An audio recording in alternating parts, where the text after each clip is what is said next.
children with Sam. But like neither of them cares a damn. They always fighting, cursing. How you expect those children to grow up if the parents and them don't stop and try to bring up their kids in a proper way and be proud of them in later days? Think about the children. Not later, but now. Think about the children. Not later, right now. Think about the children.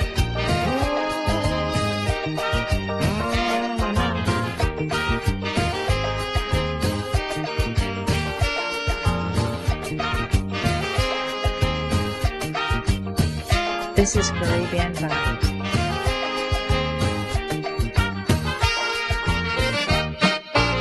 Sam don't want to look for work at all.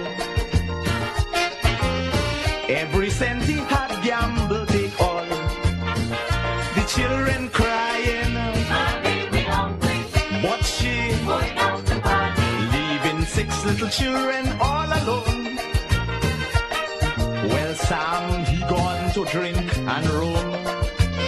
Where is the love, care and attention that children need? Betty Lou, you and Sam better take heed. Think about the children. Not later, but now. Think about the children. Not later, right now. Think about the children.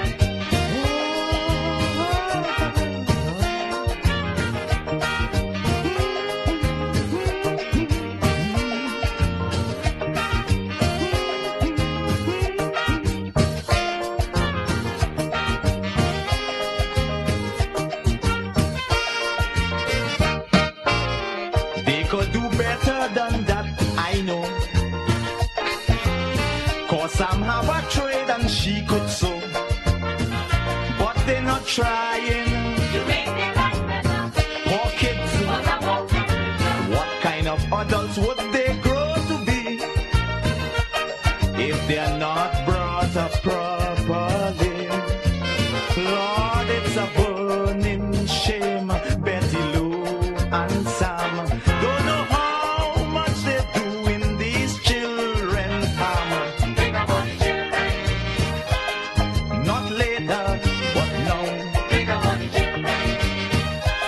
Not later, right now. Think about the children. Think about the children. You must. Think about the children. You must. Think about the children. Think about the children.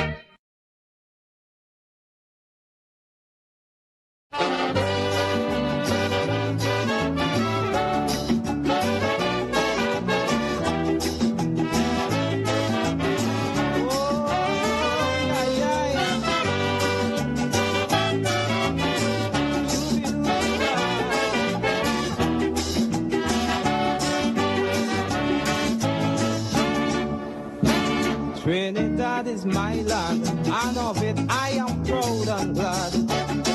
But I can't understand why some people just talk it bad. But I know all of them we running them out.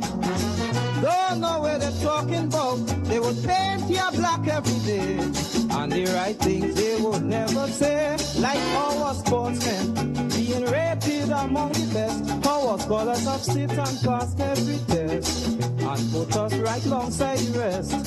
But then our pinch lake is the greatest one of its kind. Our sugar and oil is really refined. So you see, friend, this is a real King Solomon's mind. They just talk some nonsense. Me ain't know where they're doing it for. About so much violence, man, you would swear that we fighting war. course, we have we delinquents to face.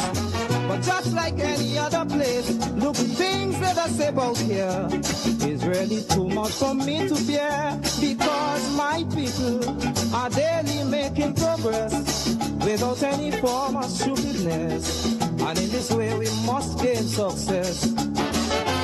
For when we move in, we all move as one body. No bickering between you and me. For our policy stands for racial equality. Now when a stranger spending a little time in this lovely isle, every day you see him, he always have a hearty smile. And when his time is up to depart, he would say with pride in heart, I'll be back, you could bet your life. And if I can't come, I will send my wife. And then he'll tell you, he really wants her to come, to drink some rum and have plenty fun in this great island in the sun. For Trinidadian, as foreigners do recall, it doesn't matter whether big or small, or if you're rich or poor, friends, we cater for one and all. So all of them we're talking, they either drunk or they're staring mad, or maybe they forgetting Mr. Universe belongs to Trinidad. And yet we have men of talent and skill, with high hopes of improving still. And if you think all this is a lie, the mighty sniper will tell you why. Now our steel band is the best talent in this world. Like calypsos or stories are told, with this rhythm to touch your soul. So Trinidad, this lovely land of my book, small but overwhelming in world. And as you know, Carnival is the greatest frolic on earth.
Good afternoon, ladies and gentlemen. My name is Venison Jeffrey. This is the Workers' Rights Platform. We are broadcasting live on the Workers' Rights Network. To now is actually 16 minutes after the hour of 8 o'clock. And I would like to apologize to the many of you that are tuned in and listening.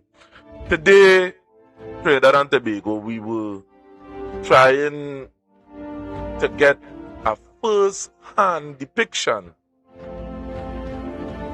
about this Milat Program situation that is taking place. So, what we are engaging in tonight is an interview where we are going to call someone from the program who would have been in the program that they could talk immensely about this program here tonight. Now, there was a lot of columnists. A lot of you still don't know what is the Milat Program. The Milat Program in Trinidad and Tobago refers to a military-led academy training program, a youth initiative created in 2007 to help at-risk youths, men, through mix of academic and study discipline and military-style training. Background: Milat was developed under a broader youth service framework that grew out of the Civilian Conservation Corps, revived in the early 2000s, and this program in itself is the begin in 2007.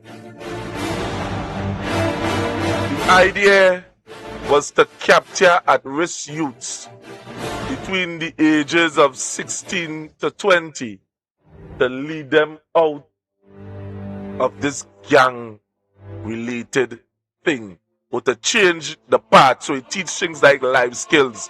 You go see soldiers from the military training and tutoring these children and them until they could build up that resistance, that they could come out of that life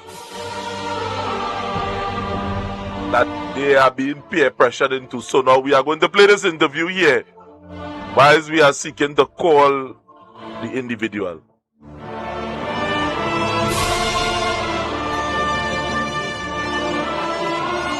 On the behest of his mother, was enrolled in the Milat program in a bid to get his grades up. Having already done CXC twice and basically only coming out with one subject after only doing it twice, she said that that would have been a better avenue for me. And Timothy said she was not wrong. The now entrepreneur said the teachers at Milat turned his academic disappointments to distinctions. They really go the distance. Some of them all pass after 1 in the morning, still up with you, trying to get you to understand something that you might not have understood in a subject that they probably already passed. Academics aside, Timothy said he saw the behavioral changes that the Milat program brought to the people around him.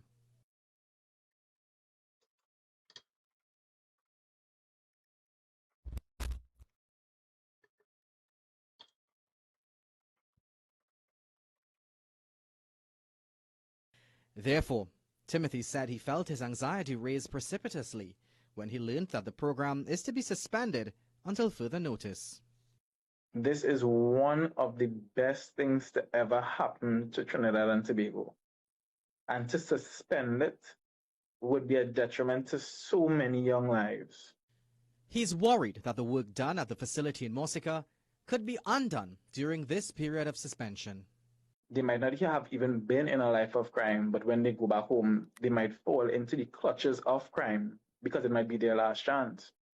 If the program is to be restructured as the government says during this period of suspension, then Timothy says that's absolutely fine. But he's urging the government to not let this be the precursor for a total shutdown. And he said this plea is coming from someone who he said was in what was considered the worst batch to pass through the program. If a batch could have been considered the worst and still... Hello, good night, Mr. Timothy. Good night. Good night. I know I should have called you earlier on, but when you're dealing with technology, we does all the time have technical difficulties. That is no problem. I completely understand. Now, I would have just played the interview where you was on CNC3, right? Right. A lot of the people outside here still don't know what Milat is. At this point in time, I go ask you to introduce yourself and give the audience as a feel as to what Milat is and what it would have done for you. You could take it in steps. Sure, no problem at all. Mm-hmm. All right. A blessed night to your viewing and listening audience. As was already said, my name is Akil Timothy. Mm-hmm. I'm a past cadet of the Milat Military Academy. I would have attended Milat between the period 2015 to 2017 when I graduated. Milat is basically a military-led academic training program. Military-led meaning that it is under the Ministry of National Security. Mm-hmm. Our instructors are first and foremost members of the Trinidad and Tobago Defense Force, mm-hmm.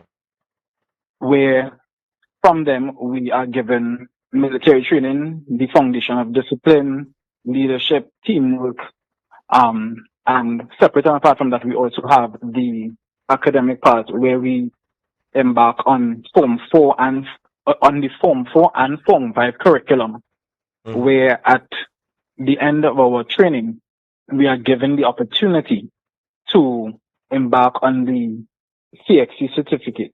Okay. So in other words, it's not just this kind of how people just watch it as a kind of boot camp finish. It's nothing like that. Then. It is in some way, shape, or form a boot camp because I mean you do wake up every morning at 4:30. You have your PT or physical training.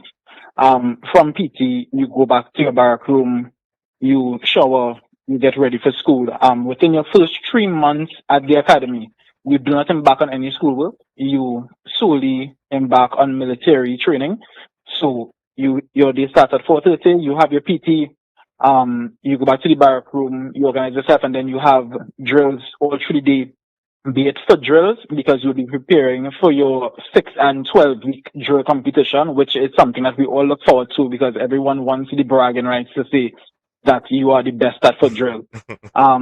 Also in that you also have field craft, map and compass where you're taking into the bush or you're taking on a hike, you're taking in for a weekend in the bush.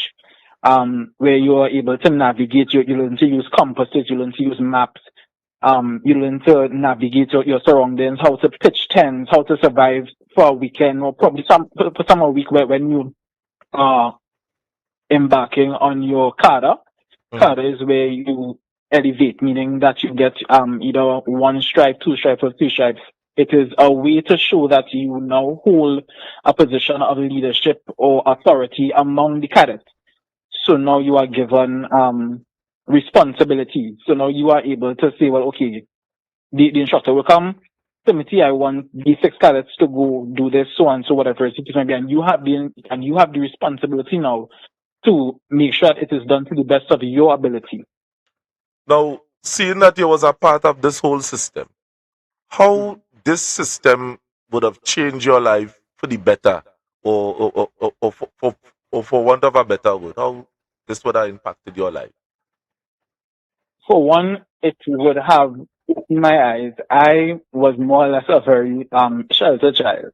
Mhm. When I went into the military academy, I was thrown into a building with 114 other individuals coming from different walks of life. You would have those who may have already been in jail, those who may have been like me, those who would have been addicted to drugs. It is, well, in my batch, it was 115 of us. And in that 115 of us, now you have to learn to deal with all of these different personalities, all of these different attributes that are just coming to you at full force. And how it would have impacted me is I would have gotten to see firsthand exactly what is outside, exactly what different men of my generation are faced with. And it would have humbled me first to begin with. But it would have also shown me that these gentlemen want for a better future. Yes, some of them might have been possibly sent there by the court. Some of them might have been like me who said, well, okay, I want to come inside of there because my mother basically begged me to, and I made the decision, okay, yes, I will go inside of there. Some of them might have said, well, okay, I have a child and maybe this is something I want to embark on. It comes from so many different ways that it just, if you look at it holistically, it just humbles you. Now, you say you would have been there and your batch would have had somewhat of about 150 people, right? I sure you would have seen some of the personalities come in there a certain way. And by you interacting and by the training of the school, how you think it would have impacted some of the people of your batch, a matter of fact, in a positive way? You have a story that you could tell based on that because, you know, it has some, you see, it have people believe hearing narratives that is going wrong. And right now, it is something that it's a conversation that is taking place within the public domain. And people is hearing narratives and forming opinion based on these narratives. Now, seeing that you was there personally, and you would have seen people come in a certain way and left a certain way. What are some of the give us a scenario or a story that would have taken place that you would have witnessed? I hope that my batch don't get vexed with me for this. Okay, so there are so many of us right now who are in so many different walks of life. But if I had to give to one, it would be one of my batch. His name is Terran Matthews. Terran, while we were there, was one of probably the most mischievous children inside of there. Almost every Monday morning, Terran was in some kind of issue. Mm-hmm. And now Terran is a serving member of the Trinidad and Tobago Regiment. Ooh. A serving member of the Trinidad and Tobago Regiment, giving back to his country. Wow. So we say every Monday morning he was in something. Almost every Monday morning, Terran would fight. He would want to fight with instructors. He would want to run away. He would want to go to school. It was always something. Always something. Wow. I mean, and you know, a lot of people saying that, you know, you see, and a lot of people saying this program, it makes sense. I mean, that is it needs restructure into a certain sense. Have you ever seen avenues in which they could have done better within the program thus far? That the next conversation that they're having within the public domain. I mean, in every program, there would be some way for us to do better. Mm-hmm. When we were there, we would have had so much of complaints. We wanted this, we want that. But at the end of the day, that is what you just want for your own comfort. At the end of the day, you are there for a purpose. It is not for you to be comfortable. It is not for you to be sheltered. The members of the defense force are there basically to break your mental and build you back up into a promising member of society. So we can want anything inside there to make us feel comfortable. I remember sometimes we wanted a cafeteria and we want this and we want to be able to do. They would do what it is they see fit for us to be able to push forward. We could want anything that we want, but they would do whatever it is they see fit for us to move forward. So, in terms of the discipline aspect, I hear talk about. I know I'm just mixing up the questions a little bit there. In terms of the discipline aspects that would have been taking place in the program, how are you going to rate the discipline aspects in terms of how to deal with the members in terms of discipline? Because they talk about a guy would have come in there, and right now he's a serving member. If it wasn't for that strict regimental kind of discipline, you feel he would have end up there? I just asking hypothetically. No, I don't believe so.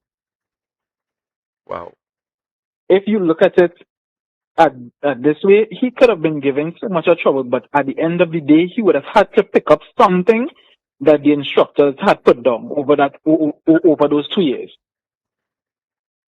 The instructors are strict, yes. But sometimes the instructors and all relax themselves and they will come and play football with you. They will come and sit down with you, see what it is you're doing. You might be making cornflakes and milk inside of the barrack room. And the instructor come over with your bowl too and come in and stand down and talking to you. But at the end of the day, they know what it is they're there for. They are there to push you to be the best that they know that you can be. They've already reached where they have to be. And this is why they would have made the conscious decision to voluntarily come to the program to impact somebody else. Mm-hmm. They would have chosen to reach back and pull somebody forward with them. You know, part of the discussion too that we would have gleaned from the public discussion on this matter, in which they're talking about the crime aspect. Now, there are certain sets of societies saying that Milat reduce because of the program, it is a contributor in reducing crime. So, my question based on that scenario is this: how does Milat aim to reduce crime and improve opportunities for at-risk youths in the program? Because you was there. I mean, what are some of the things that they would have rolled out in terms of, all right, a child reaching there and they're not ending up back into a life of crime, what programs are they put if it's certain scenarios that they would have put together based on the syllabus? Milat in and of itself alone, that shell that you are in, Mm-hmm. holding 115 people, that in and of itself is contributing to the decrease in crime. Moving away from that, the implementing such as the social work department, Mm-hmm. where I'm trying to remember, I believe it's every Monday afternoon you would go for drug counseling or whatever addiction that you might have, because when you go into the program, before you enter into the program, you must do a drug test. Mm-hmm. So they know exactly who is entering into the program. And every week you have counseling to go to. And these social workers sit with you, they work with you. If you need to go to the hospital for anything, they will go with you. They make sure that they give you that they give you all the tools possible so that you are able to move past your addiction. Yes, some of them might still hold their addiction, Mm-hmm. but that in itself is still a conscious decision. They are still giving you the tools. Mm-hmm. So with that being said, do you believe rehabilitation through education and discipline is more effective than punishment alone in prevention of crime where youth is concerned? I believe that, and I believe also with the mentors that are instilled in the program, because this is not just the program alone, because anybody could just go and open up a program, but you also have to look at the individuals that are putting time and effort into the program and investing time and effort into the individuals. Okay. Now, seeing that the government this present government decide to close down the program. Now, I'm asking a next question adverse to that. Instead of closing down the program, do you believe or should the government invest more in programs like Milat as part of its national crime prevention strategy? I believe so. We were so excited where some years ago they would have announced on one of the personal parades that they were about to open a female part of the program. Mm-hmm. That was something that we were very much looking forward to. I had already left there, but that is still something that made us very, very excited. However, we can look at Milat being a gem in all of its forms. We need to also look at the end result of Milat. When you leave Milat, you get as long as you finish, you get your recommendation from anybody that you choose to ask for it from. Mm-hmm. What do you do with that recommendation? Many people believe that it is just you just get the recommendation and you have an automatic into the defense force.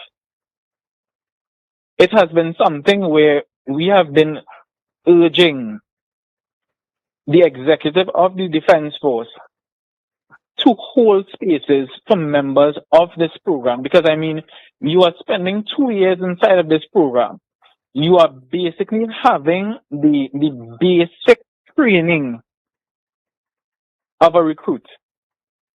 Barring that we don't have the weapons and stuff inside of there, the basic training, you know, just to read maps, use a compass, foot drill, everything like that. Your mentor would have already broken and conditioned to that of a soldier or a sailor. Mm-hmm. After all of this money is spent to train somebody, we would have been begging that at least 50 spaces in each intake of the defense force be held for members of the academy when they pass out.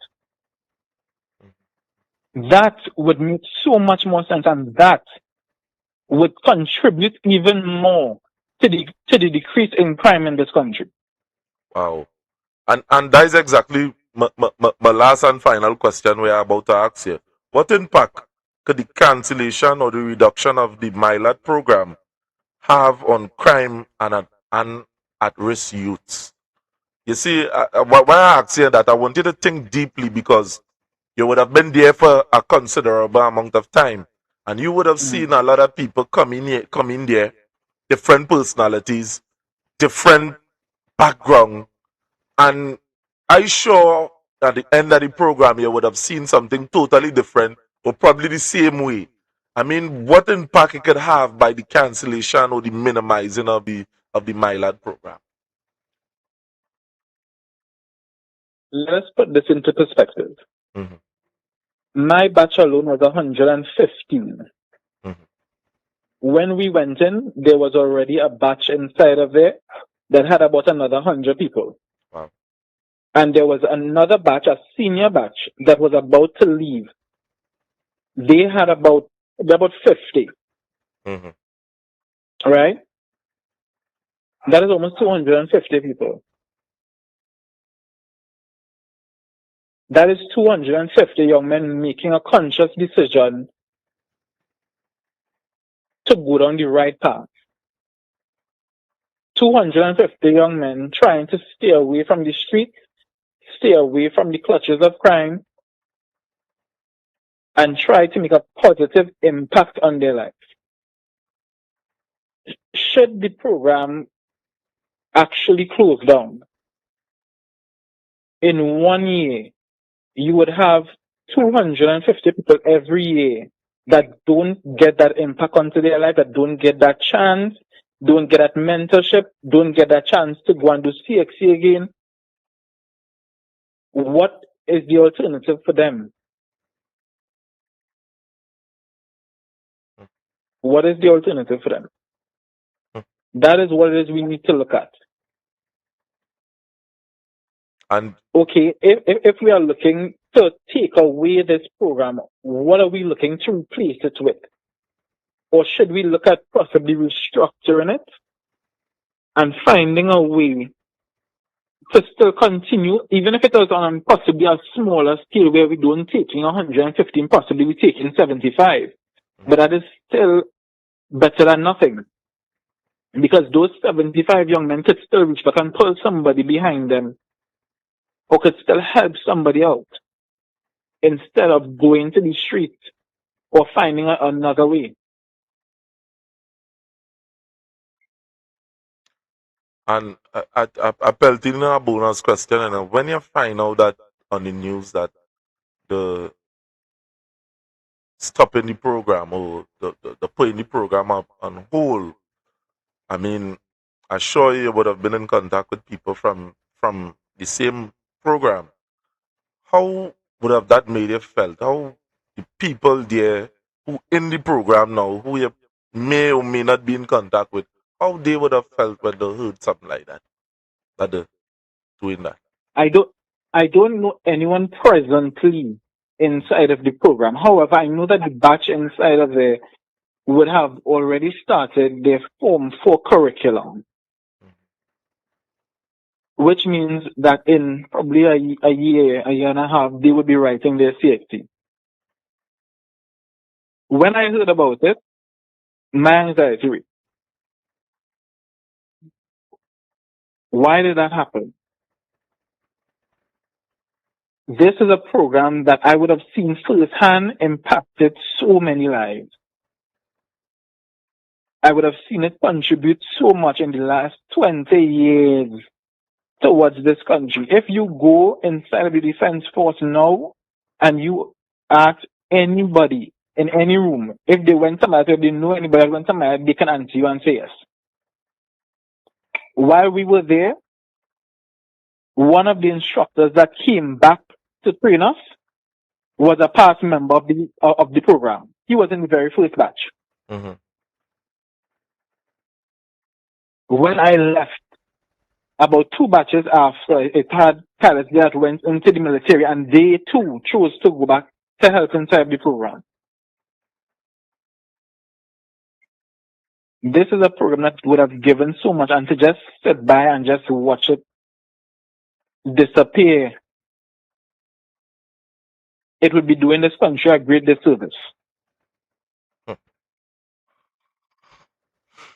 I listening to the sadness in your voice, but it When I hear people song like that, it does make me feel like I kind of way, but I don't know. I mean, my brother was a part of the Milat program too, so it saved him. It saved him. I mean, he didn't want it I mean, the normal way of schooling, and he decided, one of his partner was in Milat, and he decided to go into Milat, and he's a totally different person. I mean, it would have changed the trajectory where he was heading, a matter of fact. But Trinidad and Tobago, we are opening the lines. To you that are on TikTok, or you could come up in the box, or you could join us. Send the request. I don't know if you have some time again, Mr. Akila. If you will interested in answering any questions from people outside here within the public domain. Sure, no problem. Right. So Trinidad and Tobago, the lines is open. The numbers is there on the screen, 3332176, and those that are on TikTok, or you could join us here. Okay, we have right. So we have Mr. Xavier online. Good night, sir. Good night, President. Good evening to the panel, and good evening to you, Mr. Timothy. What I want to ask Good you, evening. Timothy, Mhm. if you could make a clarion call to the government of the day and ask them, or at least have 5 minutes to them, what will some of the things you will tell them in order to really save this Milat program?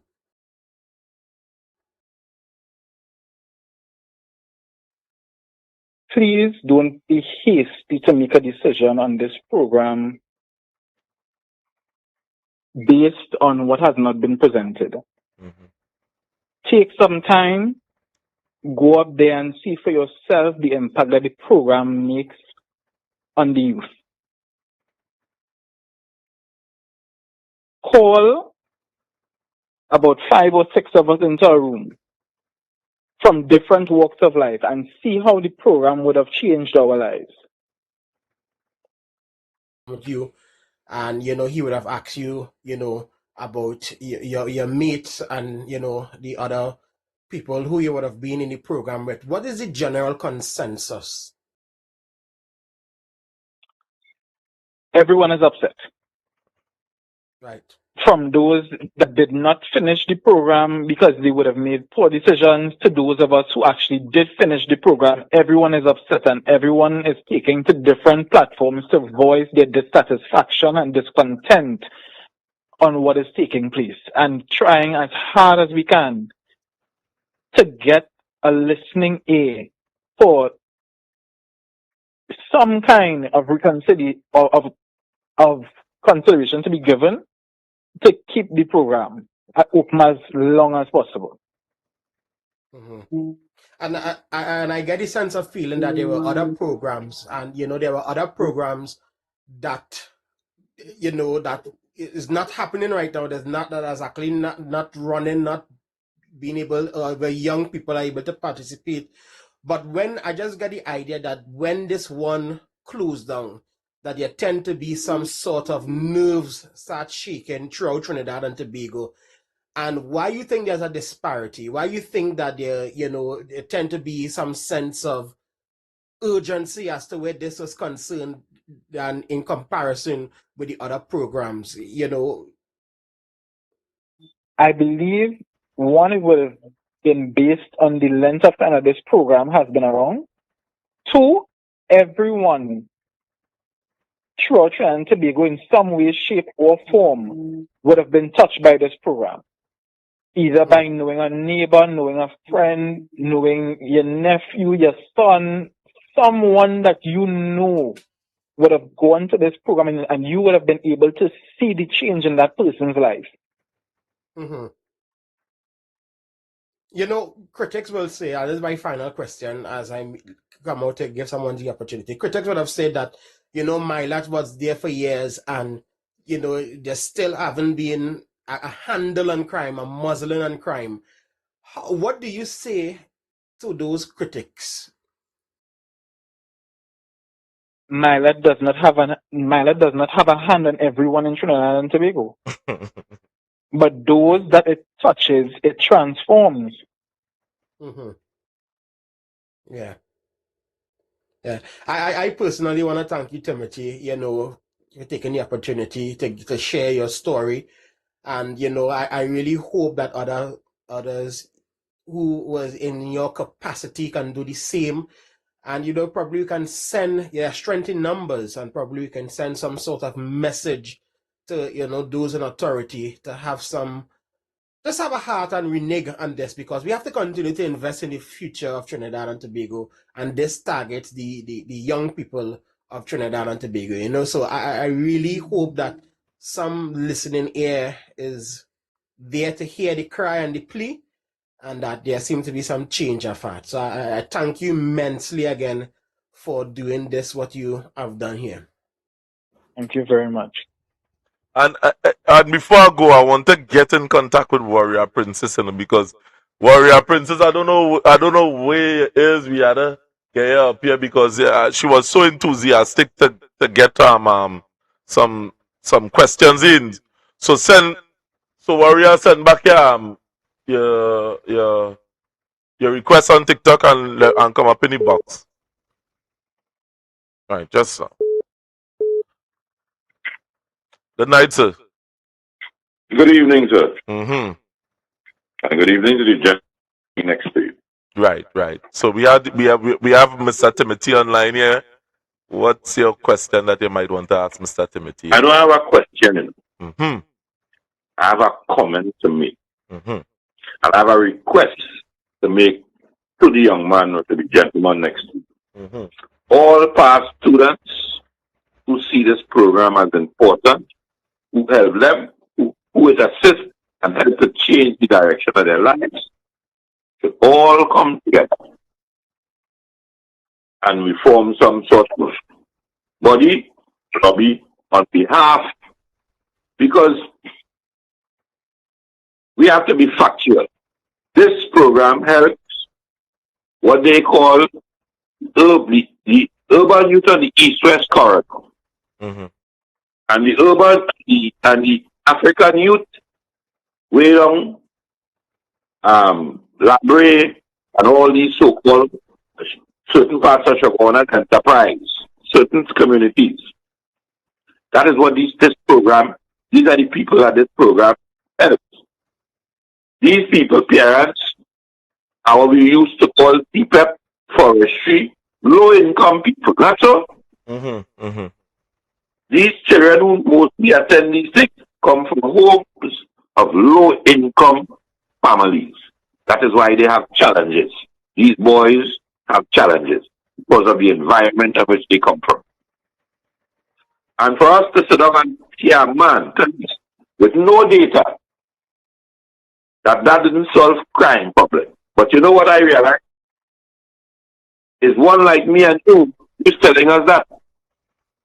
Because in the present Prime Minister, one of our previous reincarnations, he was the Minister of Education. And she removed corporal punishment from schools.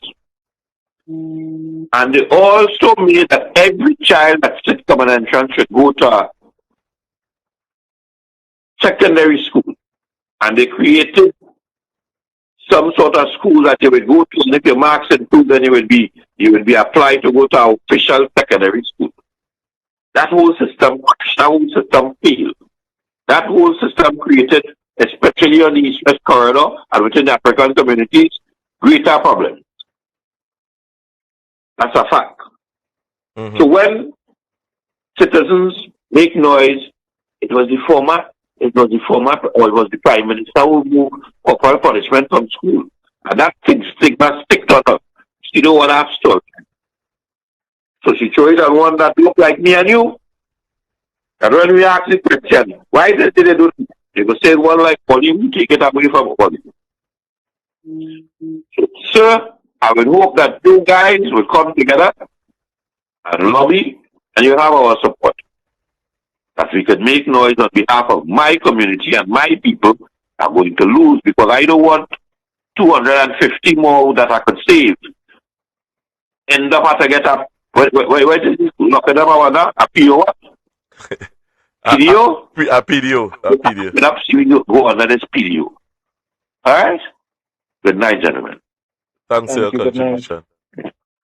So we have the rest of Warrior, are we trying to bring you up? I know you wanted to make some comments on this, so we're trying to bring you up, and I don't know what happening. I don't know if you're not accepting the request, but there's a person that wanted to say you're due on this. You remember the lady that stopped Stuart Young with one finger?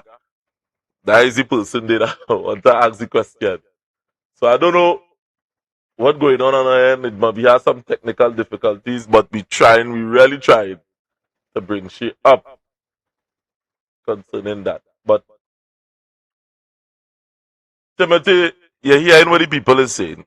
You hear what the guy is saying, and basically that is the basic sentiments of everybody in the public domain. It's that we must fight for this.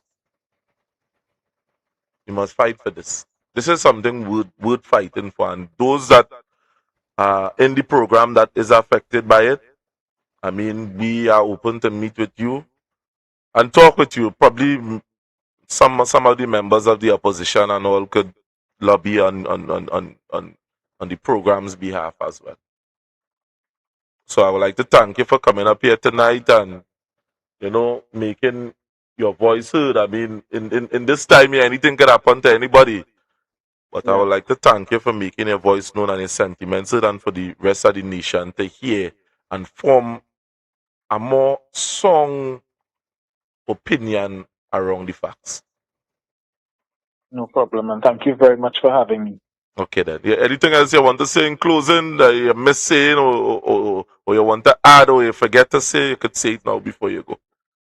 I believe that was everything. Because I got everything out, I really, really hope that I would have touched somebody in a position to help and to give the proper consideration that is needed to keep the program open, to continue helping the youth of tomorrow today. Mm-hmm. But thanks for joining us, sir. Thank you very much. Have a good night. Yes, sir. Well, Trinidad and Tobago, there you have seen it. There you have seen it from a first-hand experience. Let me bring back. Old Akil Timothy, on the behest of his mother, was enrolled in the Milat Program in a bid to get his grades up. Having already done CXC twice and basically only coming out with one subject after only doing it twice, she said that would have been a better avenue for me. And Timothy said she was not wrong. The now entrepreneur said the teachers at Milat turned his academic disappointments to distinctions. They really go the distance. Some of them all pass after 1 in the morning, still up with you, trying to get you to understand something that you might have understood in a subject that they probably already passed. Academics aside, Timothy said he saw the behavioral changes that the Milat program brought to the people around him.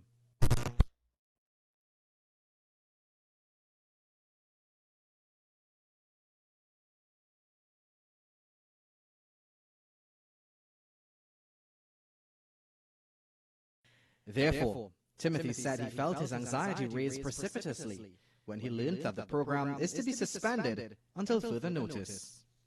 This is one of the best things to ever happen to Trinidad and Tobago. And to suspend it would be a detriment to so many young lives. He's worried that the work done at the facility in Mosika could be undone during this period of suspension. They might not have even been in a life of crime, but when they go back home, they might fall into the clutches of crime because it might be their last chance. If the program is to be restructured as the government says during this period of suspension, then Timothy says that's absolutely fine. But he's urging the government to not let this be the precursor for a total shutdown. And he said this plea is coming from someone who he said was in what was considered the worst batch to pass through the program. If a batch could have been considered the worst and still contribute that much to society, having businessmen such as myself having soldiers, sailors, airmen, and women, let us think about what it is we are doing. And while the defense minister argues that Milat did not contribute to a reduction in murders and violent crime while the program was in operation, Timothy is challenging him to prove the situation would not have been worse without it. Akash Samaru, CNC3 News.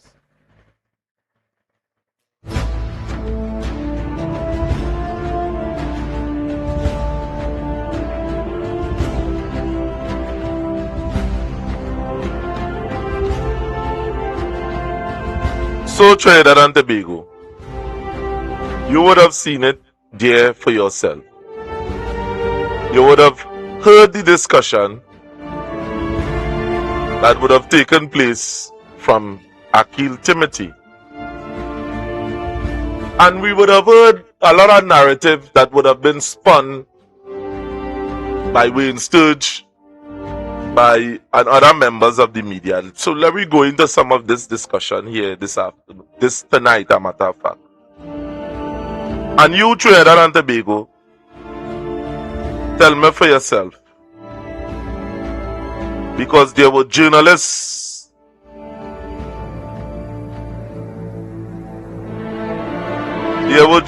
that was sent that made many that would have write about it in different various columns.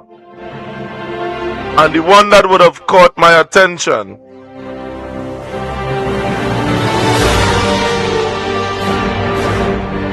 is the one that, let me get it there.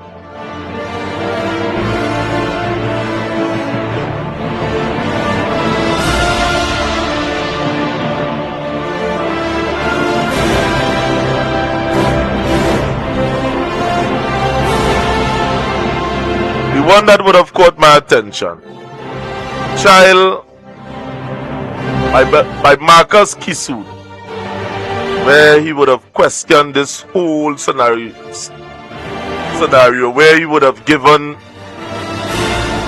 expert information, information that is well in facts. Expert warned Milat suspension leave vulnerable youths in limbo, and we could have gleaned that from the discussion just now there. Over 200, and you would have said here, over 200 children is set in limbo. So these experts is questioning the decision by the government to close down the program, or is it a secret shutdown? That is what the people of this country is concerned about. Here it is in various decisions that the government would have made before with similar things like CPEP, like the forestry, like the URP. These programs ain't open back as yet. So here it is, we are seeing that the government of the day is attacking the youths of this country. And the question by many of us is this: will something like this, will the government, or is the government, truth and in fact, attempting to veto the Milat program?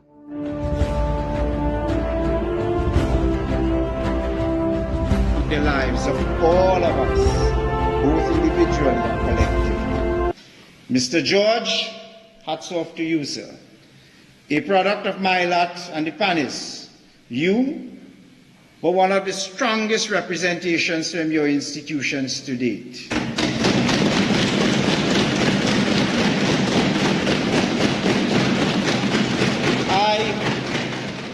In my limited capacity, cannot adequately express the excellence which you have demonstrated here today.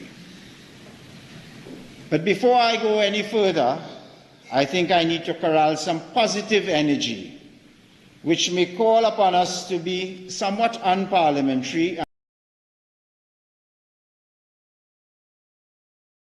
far beyond the lives of all of us, both individually and collectively.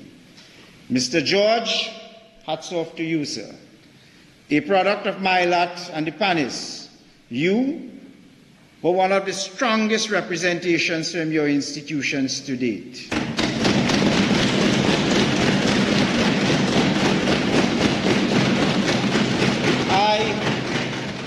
In my limited capacity, cannot adequately express the excellence which you have demonstrated here today. But before I go any further, I think I need to corral some positive energy, which may call upon us to be somewhat unparliamentary.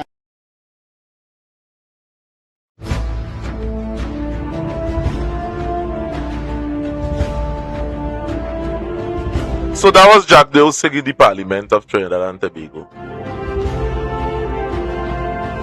And even Jack Dale sing would have seen the excellence of the Milat and the Milat Program.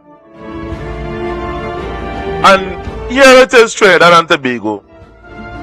A different narrative is being spun right now in the social media space. You are seeing and you are hearing politicians invented reasons for closing down the program. And it's the same thing that we have been seeing consistently without facts and without data. We would have seen Trinidad and Tobago that in 2024 that the government of Trinidad and Tobago then would have put out 27 million in the MyPat and Milat program, and they would have only used 18 million out of it and give back. So despite the fact that they were budgeted for certain amount, it would have went below the budget.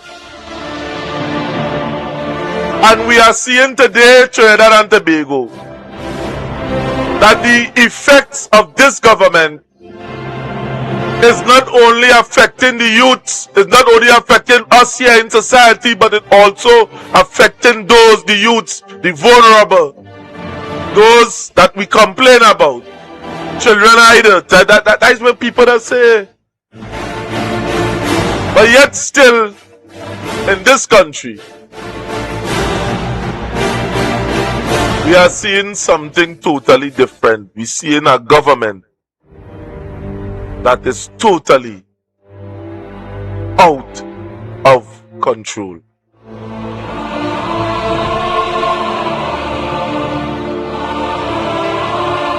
And to those that are in the public space that is listening, I hope you're taking notes. Because when the program closed down, it is not gender specific. It is not race specific. These are our children who would have benefit, not going and benefit at all.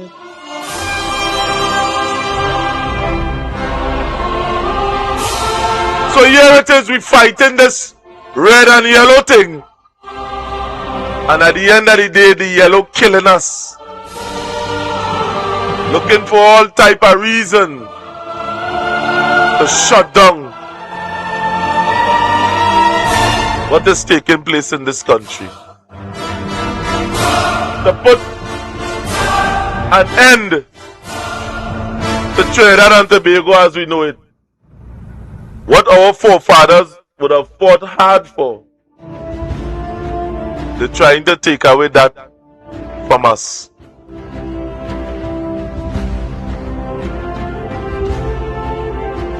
And the question is, Trinidad and Tobago, to you that are still sympathetic to the UNC, why? Why you're still following that party blindly? Why? So we are Chatter. Chatter, good night.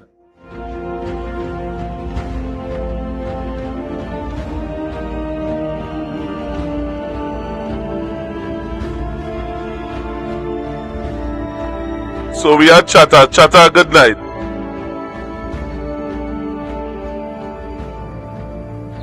Mr. Jeffrey, can I tell you what we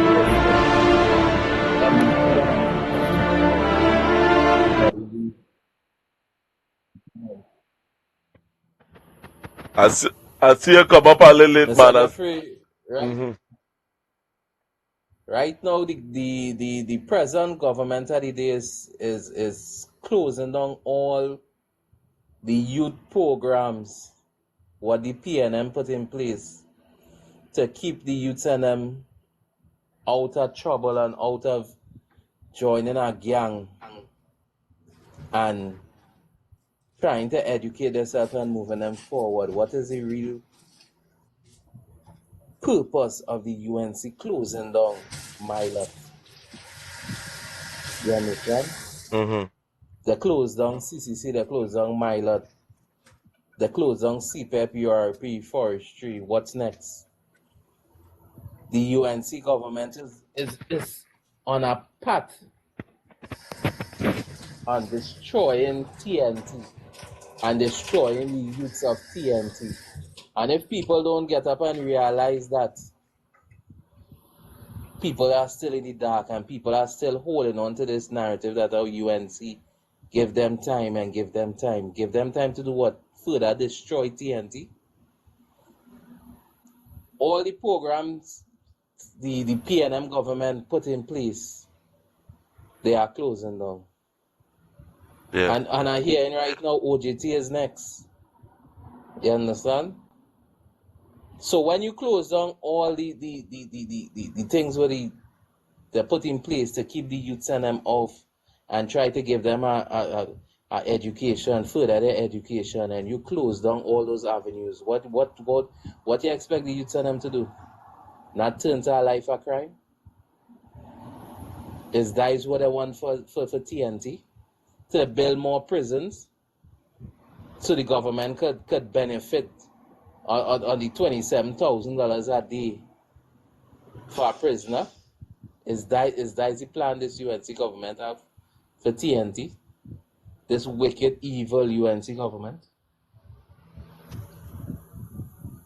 That is what we have to ask the citizens of Trinidad and Tobago. Is this the future what Ms. Kamala Persad-Bissessar have for us and for our youth who trying to come out of the gutter and trying to make themselves a better version of themselves? That is what we had to ask, Mr. Jeffrey. That is what we had to ask the question. Mm-hmm. Because I really don't know what plan the UNC government have for Trinidad and Tobago. I really don't know. I lost. And right now we just on a roller coaster going down. And we're going downhill fast. That is what we had to ask the people and them. That's my comment for now. True. You know, at the end of the day, people, I mean, a lot of these youths, there was once upon a time that all of us wanted some form of direction and was looking for direction in the life. I mean, I was one, I ain't gonna lie. When I did now started off, when I did started my first job, I didn't have nobody there with me, a matter of fact. And the first time I was mixing some concrete and they had me pulling it up some levels. And them fellas and them was real antagonizing me, boy. Telling me all kind of thing. And I say, see this? I just put on the bucket and I just walk in the back of a wall with it where it had. And I sit down there and I hear what I started to say, boy, this is what people have to go through to make a dollar, boy. And I started to cry. And one out of the gentleman come and look for me. And he said, where that boy is? I was here in a minute because everybody was right there. And I decided to hide behind there. When he see me sitting down in the corner, he come and he sit down next to my man. He said, boy, that is all work is. Don't cry. Get up. Do it again. Function. Give them back talk. And, you know, gradually it becomes something that I started to get accustomed with. And my work ethics ever since, you know, it skyrocketed. Once I health and strength, I could work. I could work through anything. I could work construction. I could work anything. I push myself to the limit. Because of that simple pep talk. Now, life skills is a very serious thing. When I see life skill, I went the MUST program. And I would have taught some life skills, you know, the sit down and the talk to you and the teacher scenarios within the class. And it would have helped me a lot to integrate in the workspace and how to deal with certain things. Sometimes you see a man on a lunchtime, he come to work, and when lunchtime come, he disappear. Everybody eating, and they're looking for this man. Sometimes that man ain't come to work with nothing to eat. He ain't come to work with nothing in the lunch kit. He not no lunch kit. And when it's lunchtime, he hide because he feeling shame. Because he had nothing to eat. I work with people like that, and the life skills that was taught to me, when you see things like that happen, you don't pressure a man on a job site. Because it's with blood, sweat, and tears. A man, you ever hear the old people say a man money is the blood? A man sweat is the blood, a matter of fact. That is what they're talking about. Sometimes the sacrifices that we make outside here as men, it's very difficult. And the earlier you learn these skills on them, these survival skills, the better for you, the better you function outside here, the better you integrate within the workspace. So if you have a program that taking place that teaching you skills, education, and how to cope with this in this world that we live in, is a plus. So ZTNT, I see you come up on the live. So what's your contribution based on the topic that we have tonight, sir? Yeah, good night. Good night. Good night. Yes, good night. Hello? Yes, good night. Yeah. Well, I listened to the topic, and Chatter said something. He asked a question, right? But he answered himself, you know. Chatter said that everything that the PNM put in place from since existence to assist the underprivileged, the downtrodden, the poorer class, the people at risk, UNC shutting down. Chatter, I remember something, you know.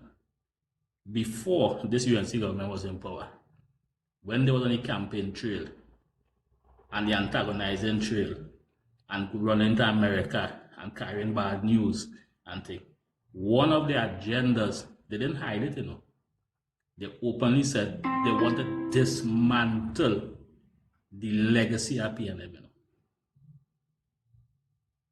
What all those programs are PNM programs from since then.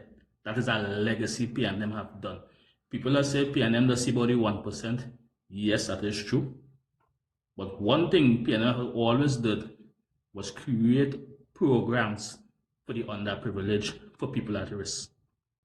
That is one of the legacies, and that the reason why it is bound within the policy and the constitution. And what UNC is doing today is not just removing programs and quote unquote what they're saying, they're restructuring. They are there on a path to dismantle. So your children and the children mustn't hear nothing about Milat, my path, dude, forestry, agriculture. No, they mustn't hear that. You see, this warfare is not just financial, you know.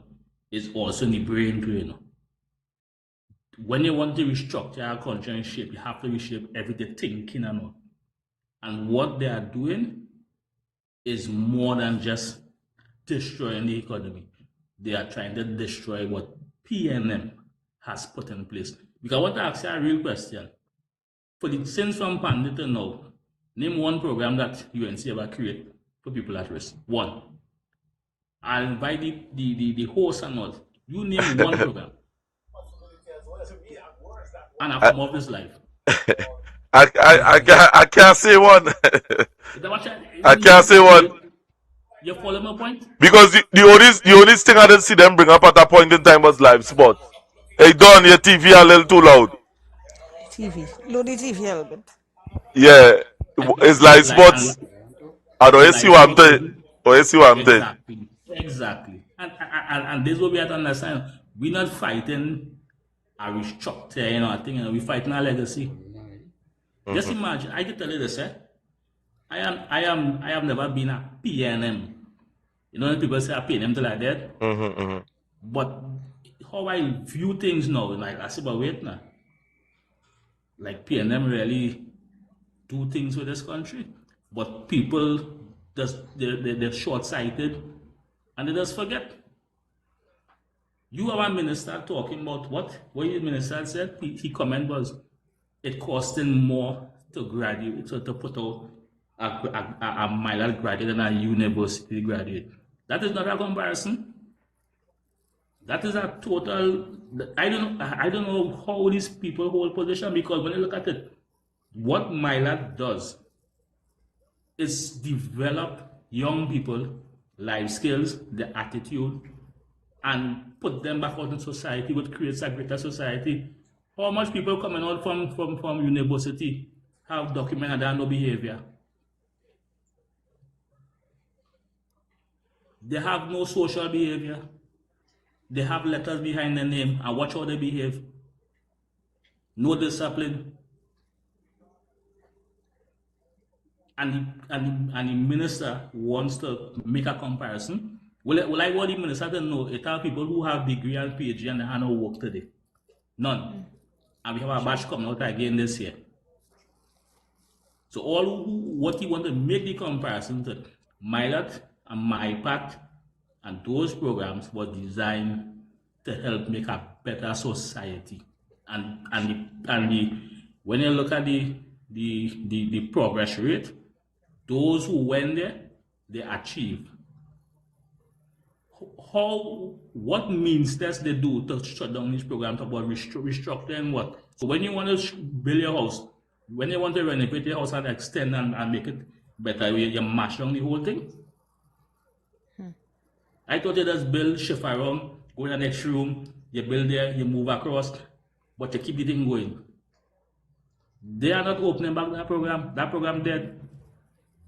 All who believe and who want to sit down here tonight and still believe what restructured and temporary, that I am putting it to all the listeners, that program is dead.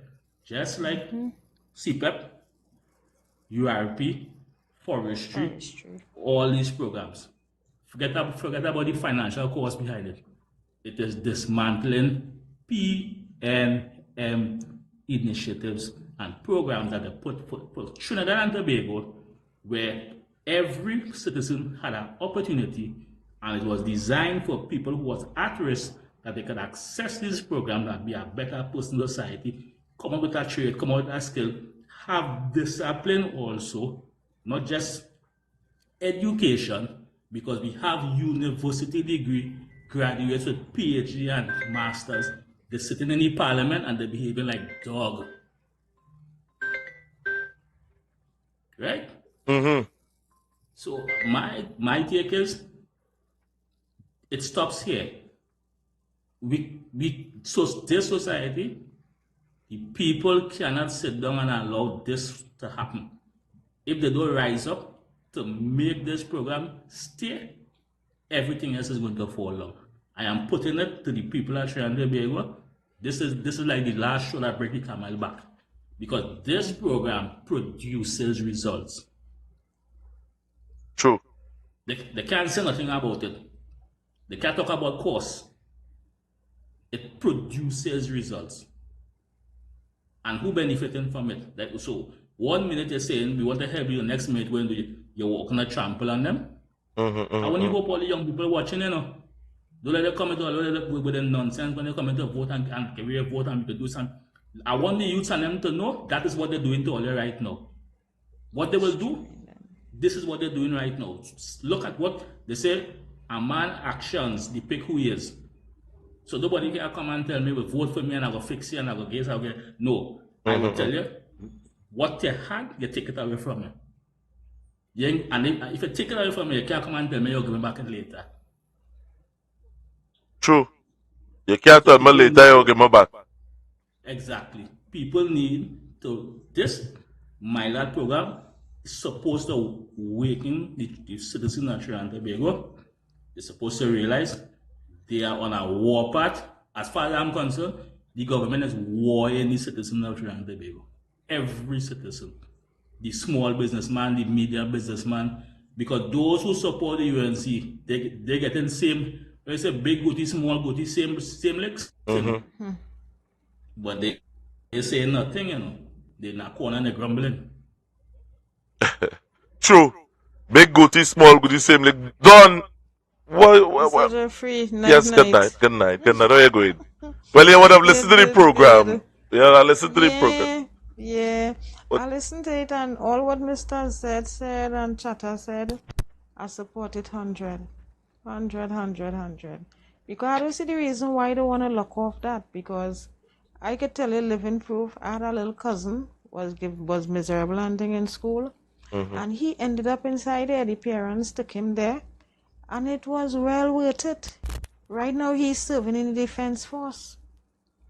He's serving in the defense force right now. So it's something that is really, really good for youths. And when you do these things and take away all these things and a batch of kids that coming out of school now, when you take away all these things, what you leading them to do? Ain't you leading them to a life of crime? When they can't get anything done, they have nowhere to go, they have nothing to go and learn. And what nice with it, the government was paying these children to learn. They were paying them, so you know that giving them the encouragement to want to go and do certain things. When they're getting the little stipend, that will give them the leeway and make them want to go and do it. You know, Mr. Jeffrey, did you all ever think, Chatter and Mr. Z, you all ever think and set back and think that all these things what these government doing and trying to destroy, when they were young people, like the ones who they're trying to make go on the wrong side of life, didn't they get the help from under the same PNM administration before they become big people and reach in positions to make choices of their own? Did they get teachings from them, Mr. Jeffrey? Yes. Tell me. Yes. I mean, they were glad for the teaching too and the guidance. Of course. So what is the hatred under the PNM? And most of them who end up big senior counsel, big lawyers, all of them went to school under the PNM regime in the way back with Dr. Eric William and maybe before that. Don't tell them that, Don. Don't tell them that. Well, Mr. Z, that is what went on. Nobody can tell me that they didn't go to school under the PMN and learn who in the UNC party. Can't tell me they didn't learn under the PNM regime. Not only that, all them and the children who is big contractors. Where they get the money from? Okay. These are the things that people have to sit back and reflect and say, well, okay, these people getting on like this. Didn't they go to school and learn underneath the PNM too before they could make choices of their own to get to play the fool now at what they're doing now to other people? These are things that people have to sit down and reflect back, Mr. Jeffrey, Chatter, Mr. Zen. These are things that they have to reflect back on. They cannot destroy the youths of today and tomorrow because it's a PNM program. They cannot do that. That is very evil. Yeah, that is evil. Right? That evilness to the highest not level. Because it's PN, not because the PNM created, not because it's the PNM created that, all you will come and destroy that. And just like what Mr. Zen said, name a program since the UNC from Pandy days to Kamla Pasad. Name a youth program they created to now, Name a youth program they created. You understand? Besides the live sports where Anna Roberts thief $400 million all the money from. No, well, I wouldn't say Anna Robert thief before John Millian. You know, it lost under the ministry. It lost under the ministry. The feel look at catch me. You understand? Don't feel. Don't feel. Actually, we listen to me. The CIA feel look when I catch me tonight. You understand? Yeah. Lost underneath the ministry. You understand? True. And I will say this, PNM created the program, but you know what's the beautiful thing about it? They created the program as a national program. They didn't say it was for PNM people alone. Or African people alone. Or African people alone. Correct. Or African people alone. And you see that is the mind, that is the mental gymnastics that they play with the mind of the citizen. When they think PNM, they think it's African. Race. And I know, you know, and we know that the program that was created, it was for everybody to access. That's right. That's right. But you know what? Because you know what I say? Because I do it and I don't like you, I go mash it up. Yeah. And So then to Mr. said a lot of people who, and the majority of people that take advantage of these programs is the East Indians people, because they send all the kids to do these things. I'm telling you. I know. The majority of people that take advantage of these programs is East Indian people. Just out to own set of children. Just out to the callers who was calling in just now, I can call back because we didn't hear the phone. So let me put up the phone so we can hear the phone ringing. I just hope the people and them taking notes. So when it come for election time, they know don't buy this bag of lies with the UNC will come with and tell all you we was doing this to weed out the corruption and give we our next 5 years and we will open back and make the country better. All that is BS. That isn't making sense at all. All that is BS. The UNC come back here because they come back here to mash up Trinidad and Tobago for when we vote them out in 2015. She hold that in her heart and she come back here with that vengeance to mash up Trinidad and Tobago. You understand? But if she's thinking like that, Chatter, you're mashing up Trinidad and Tobago. Yeah, you want to do that, yes. But on the other hand, is the people and the economy. The economy crashing down. Because nobody wouldn't want to invest in Trinidad. Nobody don't want to invest in Trinidad at no time soon. I wonder you see right now Venezuela don't even want help from us. They don't even want no help from here. Venezuela don't even recognize she as the Prime Minister of Trinidad and Tobago. And then I think Warrior Princess was talking, a lady was on the program last time with her when they invited Tobago and not Trinidad. They invite Tobago and not Trinidad. Something they had outside in one of the other Caribbeans, and the lady said she was going up. And they say CPEP URP it had corruption thing, but over in Tobago CPEP it has CPEP working normal. All those things functioning. CPEP and URP going on normal. White is here. So then which means it's something with all you're doing something because it's a vengeance here for Trinidad. It is more vindictive. This is the reason why I made the statement that the economy is crashing not because it's not mad, because mismanagement, because the focus is more about PNM vendetta. Just imagine you have entire government are 51, 40. How much the government is? Them is 41 people? 41 and all, but they are 27, I think. 27. Yeah, in the parliament. 27 cabinet ministers, and you could tell me, and I'm going to say this, I'm disappointed in my Jolene John. You could imagine your focus is on Balize House. You have a country to run, and your focus is on Balize House. Let me put up that picture because they keep on saying that they're going after Balize House. Yes, that was. Let me just say something. They're bringing these two lawyers from the UK, right? And they have to pay them £235 per hour. Yeah. Right? If the state had all these evidence against the Hadid and all of them who they say the big fish they're going behind, why are they bringing two big high-rise lawyers to represent the state? You understand? and pay these people this take higher is amount. And they own the nurses, and they can't pay the nurses, but you want to pay That these is it. outside The, lawyers. the company nurses would not pay any nurses. Which one? They're They not pay, don't but we want to should say pay they're the not. They don't they're want to not pay paying them. nurses. They're not They paying do in not is want to pay them. that spiteful government? My You take is I will understand? tell you, Look those at the lawyers, infrastructure. Right now, our infrastructure is falling down. Look at the state of the country. Everywhere you turn is bush. When last you walk through the promenade in Port of Spain, right now the Port of Spain Corporation hasn't been paid, so they're not collecting the garbage. Right now the whole promenade is garbage from top to bottom. Is garbage. The It's bins garbage. overflowing. You understand? Because the corporation workers hasn't been paid. They ain't And get no Statement he money. issued in which he and says there are Kadisha saying that how the Port of Spain mayor should have handled the affairs better. And the man was saying about 4 months ago, he was saying that how the money is running out. You understand? And he was pleading to them. And they want to blame him now.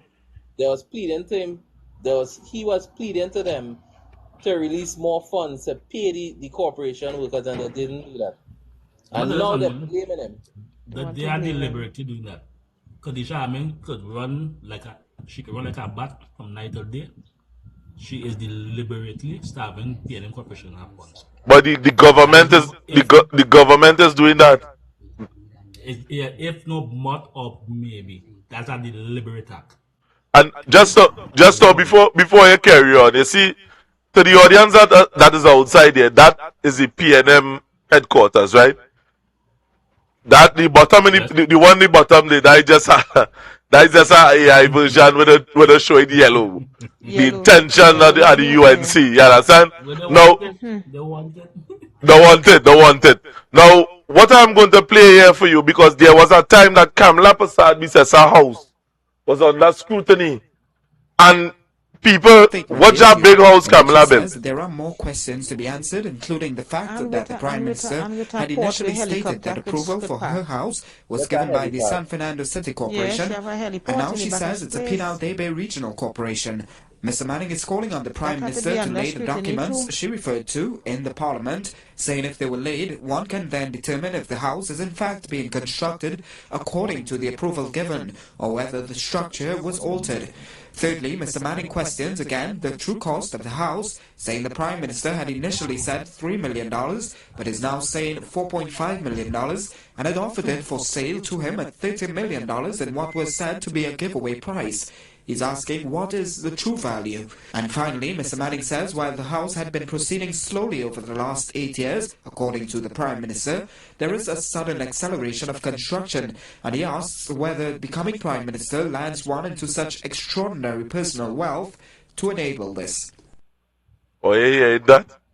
So Kamla Prasad Bisesa house was always in question. We hear all kind of story. I could tell you about stories where I personally was working with a company around the time when we was carrying concrete by she house on a concrete truck.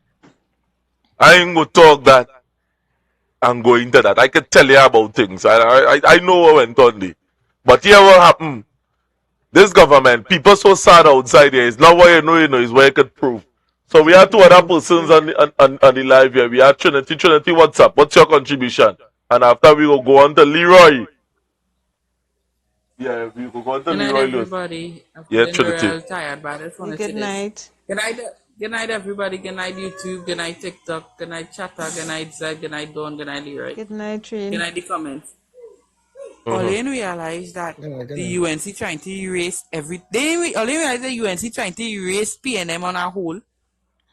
Because everything that is of PNM, they're taking away. If they could just get rid of the PNM, the whole PNM party, they get rid of them. That's exactly what they're doing, you know. Because PNM brings CPEP, PNM bring CPEP, PNM bring URP, PNM brings all these things. Good night, Trinitons. You understand? PNM bring all these things. And everything that PNM bring, they get rid of it. Because they're trying to get rid of the party because they want to be the only party in power. They want to be the only major party. Remember, it has two major parties, which is PNM and UNC, right? So they're trying to get rid of PNM. You right? In order to be the only party reigning. All they didn't realize that the UNC is afraid of the PNM party because in order for UNC to win, they always had a partner up with some other party. They never have to fight alone. They can't fight alone. They always have to partner up. So with the PNM now, the PNM is getting stronger. Or it have a few bad apples in the PNM. I ain't gonna call no name. We all know who the bad apples are. But it have a few bad apples in the PNM. But other than that, Ms. Penelope Beckers is the opposition leader, and Ms. Penelope Beckers is a very strong-minded lady, and she could run this country. We need a female prime minister to run the PNM, and I was saying that today, because Penelope Beckers have empathy and sympathy. Kamala don't have nothing. Not one thing. The only thing Kamala don't have nothing in she body. The only thing Kamala have in she body is white talk. But that's besides the point. What I'm saying is this. You really see that? She had white talk in she body.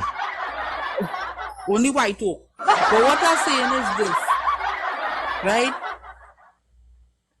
Everything that reminds us of the PNM, CCC, Moss, Whitep, Milat, all those things, they getting rid of it. And you see the stupidness they're talking about suspension, that's a fancy word for shutdown.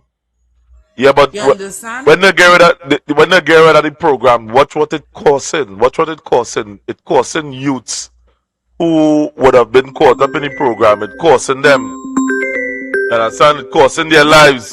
Hold on there a second. Good night, Miss Granny 79. Granny, listen to the phone now, Granny. Turn off the TV a little bit.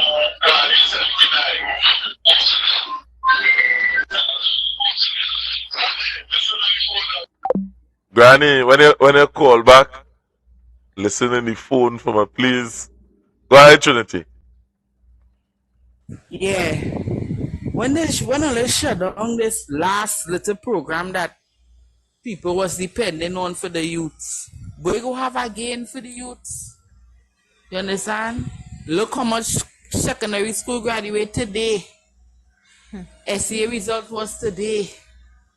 You understand? It even had no little program for them little children to have. People can send the children to NESC because you had to pay NESC now. If they had no CCC, I remember my little sister, she finished CXC. She just sit at home there, bored herself. I said, hey, when you gonna sign up for CCC? That time in point, Mr. Jeffrey was having, like in July, August, they started the career fair thing by the walk around. And Milat and CCC and Whiteup and all of them was outside under the tent. And I take my little sister, I say, hey, pick one, because you ain't sitting down home. You're not sitting down home and do nothing. She picked CCC. She went to CCC. She learned, what she do in CCC? Childcare? Yeah, she learned childcare in CCC. Yeah, she certificate and thing. You understand? Okay, Granny calling back. Yeah, Granny, listen in the phone for me, please. Good night, Granny. Yes, Mr. Jeffrey. Good night. Good night. We're talking about all the different groups, the different things that PNM put into being for the youths.